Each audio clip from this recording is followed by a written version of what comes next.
This is the Nordstrom store in San Francisco. It's one of 74 Nordstroms all around the country with annual sales of nearly $3.5 billion. Nordstrom's maintains an inventory of items nearly double that of the typical specialty store or department store. That means a gigantic database to keep track of inventory and sales. So when they went looking around for a computing environment, it was serious business. They looked at OS/2, they looked at Unix, but they settled on Windows NT for Microsoft. Why? Well, we'll try to find out today as we try on Windows NT on this edition of the Computer Chronicles.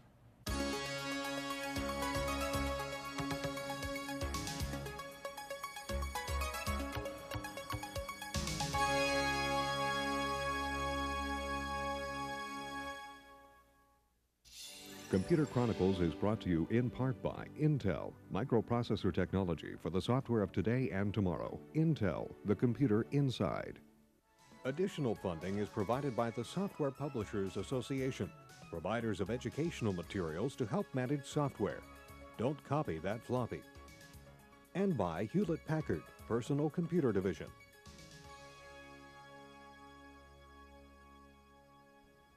Welcome to the Computer Chronicles. I'm Stuart Chaffee, and with me today is Mike Nash, Windows NT Product Manager with Microsoft. Mike, I have Windows 3.1 running over here on my HP Vectra. You have Windows NT running over there on your machine.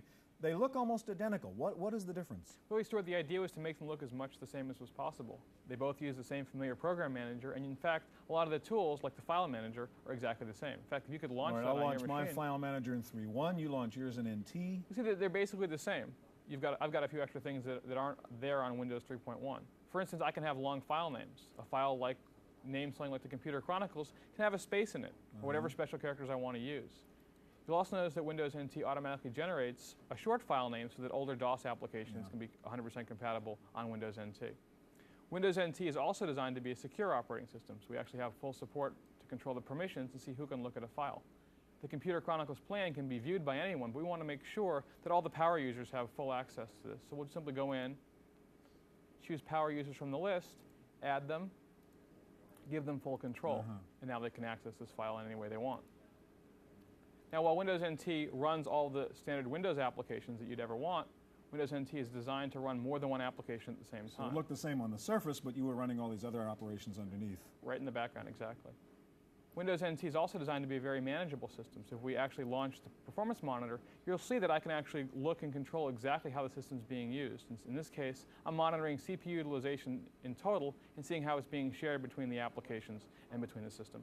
Okay, today we will look into Windows NT to see what else it can do, and we'll look at several new applications written specifically for NT to see how the NT environment improves on application performance. First, we're going to visit the Microsoft labs up in Redmond, Washington to meet the NT development team. The Windows NT team at Microsoft's Redmond headquarters barely had time for a brief vacation before work started on product improvements. Before the next major version release, codenamed Cairo, is ready, Microsoft will release NT upgrades. We're sitting down trying to figure out how to get an update out with sort of some small features, double space and some better networking, enterprise networking support, and better performance, and then figure out how to get to the next ease of use features in a seamless short time period without disrupting current applications that are in progress. System engineers rebuild and test the NT operating system on a daily basis. There's an interoperability test lab where they're building connections to OS/2 and Novell servers. Ongoing tests are run for software compatibility, but special emphasis is placed on hardware compatibility since NT runs on a variety of platforms. All the machines that passed the test were put on a hardware compatibility list, and we had over 1,600 machines on our hardware compatibility test, which is, I believe, a record for any operating system. Program managers say Cairo will bring a new level of intuitive ability to NT. Cairo will make it easier for people to say, just give me the sales data for the month of December, and the system will take care of finding the data. It'll also enable people to build solutions where they can work with the data in exactly the way they want to. They don't have to worry about what application they're running in. They don't have to worry about the exact structure of the data. things will just flow more smoothly in the way that people want it. For the Computer Chronicles, I'm Jonelle Patterson.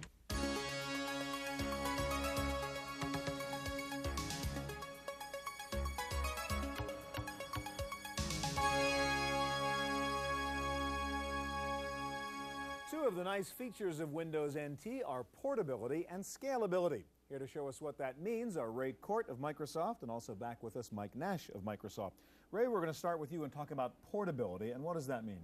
Well, what we have here is the same consistent Windows user interface, but of course it's Windows NT that's running here, and it's running on a different microprocessor chip. All right, so what do we have over here on this NetPower PC? Well, they say that seeing is believing. If I use this little utility here, I can show you what hardware we have installed in this machine.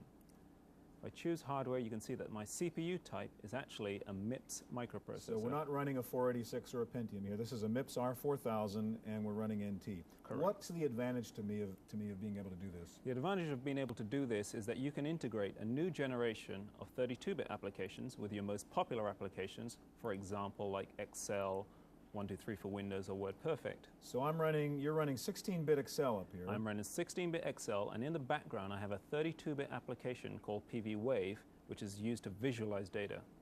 So what I'm going to do is to hide this data here.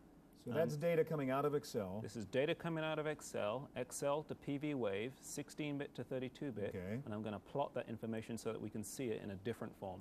And as you can see, as the charts begin to roll out on the screen here, these are quite complex plots. So what you're able to do is use your familiar Excel, which you could have been running in your 3.1 mode or whatever. With NT, you can actually talk now to this 32-bit PV-Wave application. Absolutely. In essence, what you're doing here is actually using the best tools for the appropriate job. Okay, let's turn to the next platform here. You've got a digital machine, so I won't guess. You show me again what CPU we're running I'll here. use our little utility again, and if I select the hardware option, it tells me what type of CPU I'm running. And here it says I'm running a DEC Alpha processor. Okay, so here NT is running under an Alpha chip. Correct. And show me what I can do with this. Okay, what I'm running here is Hyperion, which is a corporate level financial management application. And what it allows me to do is to visualize my corporation very easily, very graphically. We're using the Windows interface here. I can do things like drag and drop sections of my company. So if I say I want to move production from Portugal and move it to the American region, and then I can go and have a look later and see if I consolidate that information, what that means on my numbers. So if we end out here, I'll save the change to my organization. Bit of mouse problems there. And we choose consolidation. I select the total corporation here. I choose options, consolidate all, and we look down in the bottom here, and this is consolidating 12 megabytes of data, and it's finished. So you've really recalculated this gigantic spreadsheet in a couple of seconds. In a couple of seconds. Yeah.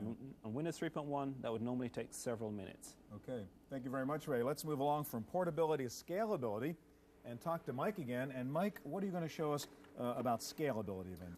Well, Stuart, scalability has a lot to do with the way we can harness new hardware. What I have running here is the server version of Windows NT, a product called Microsoft Windows NT Advanced Server. And Windows NT Advanced Server is much more than just a file and print server. It's actually designed to be an application server, so that we can run server applications and have multiple users share information. What we're doing here is running SQL Server on a 4-CPU compact ProLiant 4000. And actually, as you can see from these transaction processing numbers, we're able to deliver about 290 transactions per second. And just for reference, a mini computer does about mid to high 200s, and really the high end of the mini computer class. So what you're saying is using a 4-processor machine like this and NT at a relatively low cost, we can really get mini computer performance. Exactly, and it has a lot to do with Windows NT's ability to share the load, if you will, across the 4 CPUs. In fact, why don't we take a look at how we do that? In the performance monitor, I can actually monitor CPU utilization. So what I want to do is actually look at how we're sharing the load across there's our 4 CPUs. these 4 CPUs in the system. Take a look here at the histogram. What you can see is we're pretty evenly spreading the load. Each color is across representing the 4. one of the Pentium chips inside the compact. Exactly. Now, SQL Server is designed to be very easy to use as well. We want to make it possible for people that maybe don't know so much about application servers to use solutions based on Windows NT and SQL Server. Actually, this is the SQL Server Manager. And I can actually start and stop SQL Server using a very easy and intuitive stoplight. And as you'll see, as I double-click and stop the server, it automatically will bring transaction processing and the CPU utilization right to 0. All right, so again, the point in scalability is NT can kind of work with the hardware it has. You crank it up here with 4 Pentiums, it'll crank up to take advantage of that. It could work with one chip PC, et cetera. Exactly. All right, now if you're using Advanced Server, I take it the point is network management. And show me some of the other network management tools in NT Advanced Server. Very good point, Stuart. Really, what we're trying to do here is to do the best of what file servers and traditional PC class servers did, and really combine that with the best of what mini computers and mainframes did in terms of manageability. And a big part of managing the system is managing the users that need to access it. Go in here and take a look at your account here, and we've actually created one that look at the groups that you're a member of and show that you're a member of the Computer Chronicles and Domain Users group, but we want to make you an administrator here as well. So by simply dragging and dropping the administrator group onto your profile, I can automatically give you all the rights and privileges that an administrator on the system would get. You can also look to control other parameters of your account, like the hours that you're allowed to log on to the system. In fact, for some reason we've disabled your ability to log on Tuesday evenings. We want to re-enable that. Just touch the allow box, and you automatically get the ability to log on at all times. What other network management features can you show me? Another important aspect of network management is the ability to manage groups of servers and workstations together from a single point of management. So we have a process here called the Server Manager, which allows us to drill down and look at any server on the system. I'll look again at this 4 CPU ProLiant that we've been using today, and look and see what users are connected to it. You can see that just the administrator from the other machine is logged on here. We can look and see the share points, the files that are running on this machine. And look and see all the shares that are allowed from this machine. I can also look to see what services are running here. And actually look to see all the applications and server-based processes that are running on this machine. The next thing that's really interesting about Windows NT is something called the Event Viewer. The Microsoft Windows NT Advanced Server ships with this product that allows you to look and see all the things that have occurred on the system for as far back really as you want to keep the logs. So we can look and see a detailed breakdown of every instance of anything that's happened on this machine since it was first booted. All right, Mike, thank you very much. All right, as we've seen, Windows NT is not so much an upgrade for Windows 3.1 as it is a competitor for other high-end computing platforms like Unix and OS/2. We talked to some users who are working on those platforms to see what they think about Windows NT. A Unix workstation gives commercial artist Lee Seiler the power he needs for the multimedia design work he does here at his Berkeley studio. Seiler developed his own computer graphics software for the Atari ST, then ported it to the Unix platform. Seiler says his own user-friendly interface running on a Silicon Graphics Indigo gives him more power and speed than he's seen so far on any Windows NT-based system.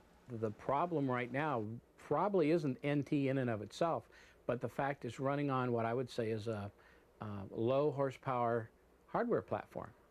Until the PCs or whatever system they're going to run this on gets up to the horsepower of the RISC systems that you find in Silicon Graphics and in the Sun systems, they just simply don't have the power. And now with Unix vendors aiming at the desktop multimedia market, it's possible to have high power in an affordable price range. Now with technology being what it is and being able to go out and for, say, something in the neighborhood of like $5,000 indie, you can now buy a machine that is running at 135 million operations a second. Unix, which required a big, powerful system just to exist, now has an ideal environment. At Fireman's Fund Insurance Headquarters in San Rafael, the system's developers prefer IBM's OS/2 operating system. They've been using OS/2 corporate-wide since 1989. Their decision to use OS/2 and more our decision to go to client-server was based on our ability to write mission-critical applications. So we have written the applications that support the underwriting in our commercial, in our personal, and also in our specialty profit centers. We've also written claim adjusting applications. And within the systems organization, we now have all of our mainframe development enhancement actually being performed on a client-server basis using OS/2. Fireman's Fund agents are able to issue policies, process forms and letters, and automate underwriting functions from their desktop. The productivity of all divisions, including claims adjustment, has increased dramatically. A claims adjuster will have somewhere from 60 to 70 active claim files that they'll be dealing with.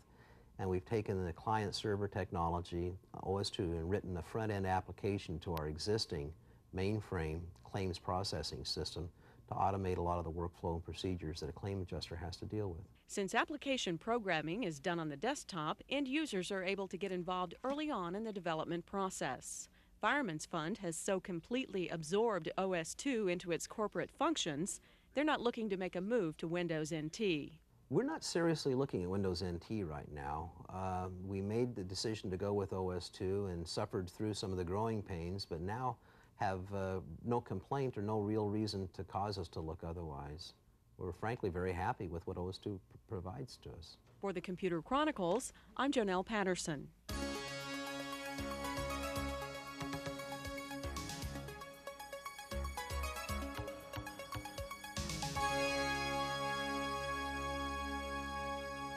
If you want the 32-bit speed of Windows NT, it's probably because you're interested in computation-intensive applications like graphics or CAD. So that's what we'll show you next. Helped out by Michael Gibbons of AltSys, and also joining us, Glenn Burnett of Bentley Systems and Intergraph. And Michael, let's begin with you.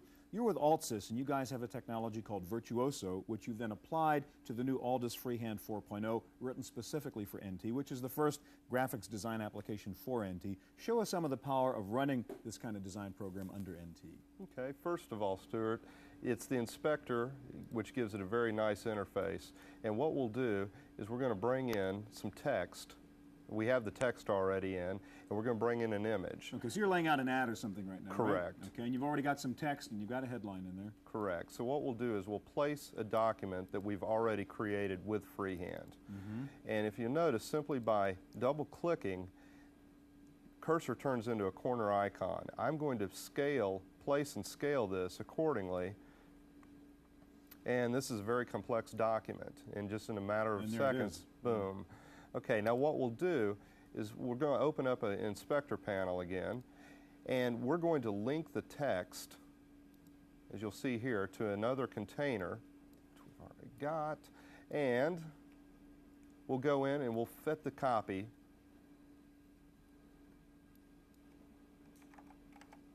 So you're going to try to wrap that copy around the graphic you pulled in? Correct. Okay. And taking into account all the letter spacing, the kerning, it's quite complex, and it does it in a matter of seconds due to NT's speed. Sure, and there it is. And now we also have one other feature here. It's a layers feature, where we have a table that we've pre-set in another program, and by clicking, we've got that. So in the lower right, you just added a new layer to this graphic. Okay. That's correct. All right, now you've got something called multiple page technology inside here, which also is a pretty powerful tool. Show us what that is. That's the first, I guess you're the first graphics program to have this. On any platform, yes, that's correct. Multiple page is going to allow you to take, for this particular company right here, we've done a page layout. Now they need letterhead, business cards, and envelopes. So by simply clicking on, for instance, number 2, we're going to go in, we have letterhead set up. The options button here will allow you to add pages, duplicate, or remove. You can also go in and see that we have a business card set here. We could duplicate this a number of times. And again, what we'll do is we'll select all, and you can see the complete layout that we have here.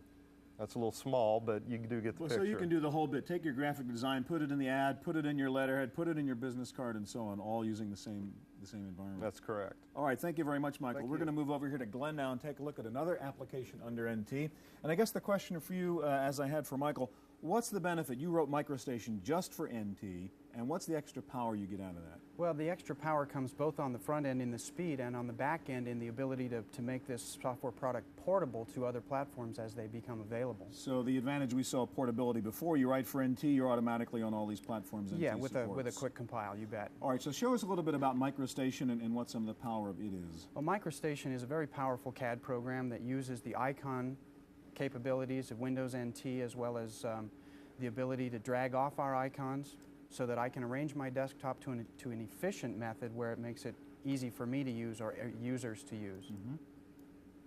I've got a design here that we call dimension-driven design. Quickly, I want to show you how easy it is to turn off. In this view, you see all the dotted lines are our dimension, our construction elements that define the constraints. I just quickly turn those off globally regardless of their level. I'm going to grab all the elements on this view here and change their color graphically. I just simply go pick a color on the color palette and bingo, there's our colors. Being dimension driven, I can modify the dimension itself, and as you see I modify the dimension, the entire design changes, and you'll notice it changes in all the views as well. Exactly. So that gives you the power, and especially in 3D, this gives you the power to design in multiple views. I'm going to open a different design file. I just simply go up and MicroStation saves previous design files that I've been in, grab another one, grab our tags palette, show you that we can modify existing data that's non-graphical to graphical data. So for example, this is a piece of property, the owner, the lot number, and the value. I'm going to pick on the value here, and I'm going to change it from $225,000 to say $250,000. As soon as I do that, you'll notice over here it will change automatically. So you can change text without affecting the graphics and getting into the graphics part of it. Right, but I'm also assigning data to these graphics for GIS, Geographical Information Systems purposes. So what else can you do with MicroStation? I'm going to go ahead and go into one additional design file and show you the rendering power of MicroStation. And you'll see the first thing that comes up is a background bitmap. We can apply bitmaps to objects, and this may be difficult to see at the moment, but we've got a architectural design here. I'm going to show you by opening up a smaller view. I'm going to render that for you and show you our capabilities. View, render. You can see we have a number of different rendering. That's the wire mesh version. You're going to render that drawing now. And I'm going to render it Phong. Okay. Okay. What you'll see is it's going to map some lights. Right now it's updating each of the individual polygons that we see in the background here. And you'll see the water in the pool actually has a texture map to it, so you get a feel that it's actually rippling water. And we see shadows that are being cast by something that we haven't even put in there yet, right? Correct. The calculation is done, so it's displaying the calculation that shadows are available from these skylights that are up here. Okay. You also see the texture on the walls. We have texture mapping. So sort of stucco walls we can see there. Correct, correct. And the plants that you see in the background are bitmaps with transparency that are applied to polygons that sit in the background to give your user or your client the ability to see what their design is going to be like even before it's done. Okay. You'll also see as this window is updated back here that we have translucency. We're putting a kind of fogged glass in there. And the thing's fully rendered. Correct. And it took, what, a minute or something, Approximately a minute, yeah. Yeah, I mean, normally you would wait a long time to see that rendering, Yes, wouldn't exactly. We also have the ability to do animations. I've got an animation loaded here. This is of a living room. And again, I'm just going to play that animation. And you see that we have the fan turning. You can do walkthroughs, and the shadows that the fan's casting, right, exactly, exactly. So MicroStation is a very powerful CAD environment for multiple disciplines of designing. And taking advantage of the NT platform. Absolutely. All right, thank you very much. That is our look at Windows NT. Stay tuned now for this week's Computer News on Random Access.